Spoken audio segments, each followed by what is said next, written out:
Mwongozo wa kujifunza Biblia, hii ikiwa ni robo ya 4 ya mwaka wa 2025. Somo la 8, watu hodari wa imani, Yoshua na Kalebu. Hii ni Novemba 18, siku ya Jumanne. Mada ikisema nguvu ya kielelezo. Soma Yoshua 15 aya 16 hadi 19. Waamuzi sura ya kwanza aya 13. Waamuzi sura ya 3 aya 7 hadi 11. Kisa hiki kinatuambia nini juu ya nguvu ya kielelezo? Ni kwa jinsi gani mtazamo wa Kalebu unajidhihirisha katika kizazi cha vijana? Kwenye kifungu hiki Kalebu anaahidi kumtoa binti yake Aksa aolewe na yule atakayeushinda mji wa Debiri.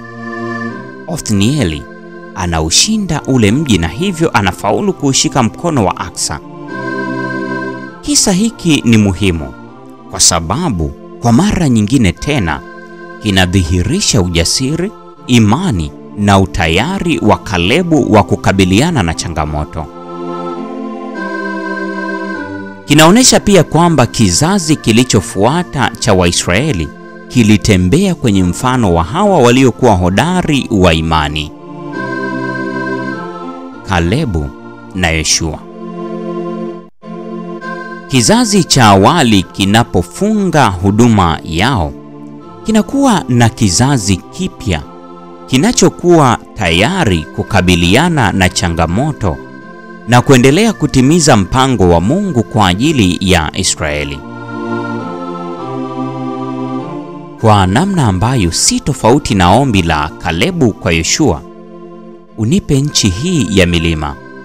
Aksa, akitiwa moyo na mumewe, anaonesha imani hiyo hiyo na maazimio aliyoyaonesha baba yake. Kupitia kwa azma na ujasiri wake, Aksa anaendeleza namna ya mfano wa Kalebu ya utimizaji wa ahadi ya kuitwaa ile nchi. Kwa kweli, ile nchi ni zawadi kutoka kwa Yahwe kwa ajili ya Israeli. Lakini Israeli sharti waitwae kwa kudai zile ahadi za Bwana kwa imani na ujasiri. Azma ya Aksa inatangulia uvumilivu wa wale wanawake kwenye vitabu vya Injili ambao hawangeweza kugeuzwa na umati wa watu au wanafunzi na wasingekata tamaa hadi pale walipopokea baraka ya Yesu kwa ajili yao wenyewe na familia zao.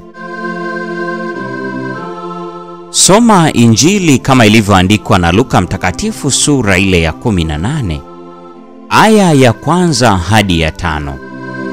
Tunapata fundisho gani hapa?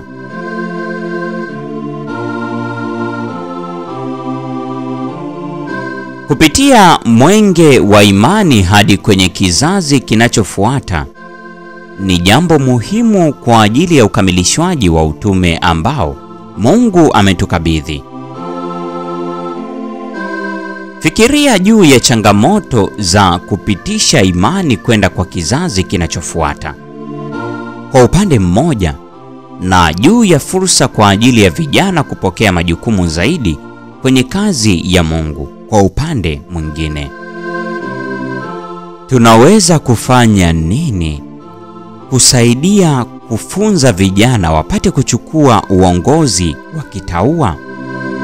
Mfano wetu katika mchakato huu ni wa maana kiasi gani? Hii ni Novemba 18, siku ya Jumanne, mada ikisema nguvu ya kielelezo. Na huo ndio mwisho wa tafakari ya mada hii siku ya leo. Neema ya Bwana wetu Yesu Kristo, pendo la Mungu na ushirika wa Roho Mtakatifu dumu kuwa pamoja nasi sasa na hata milele. Amina.